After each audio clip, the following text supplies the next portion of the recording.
ગુજરાત સરકારના વન વિભાગ દ્વારા દર 5 વર્ષે સિંહની વસ્તી ગણતરી કરવામાં આવે છે અને સરકારે 16મી સિંહ વસ્તી ગણતરી 2025ના આંકડા પર જાહેર કરી દીધા છે.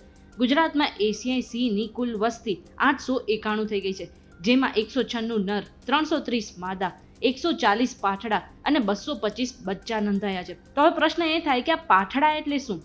તો જન્મથી 6 અઠવાડિયા સુધી જે બચ્ચા છે તે માત્ર દૂધ પીએ છે અને 3 મહિના પછી બચ્ચા માંસ ખાવાનું શરૂ કરે છે અને 2 વર્ષ સુધી તેને સિંહ બાળ જ કહેવામાં આવે છે. પરંતુ સિંહ બાળને જ્યારે 2 વર્ષ પૂર્ણ થઈ જાય છે એ પછી તેને પાઠડા કે પાઠડી કહેવામાં આવે છે.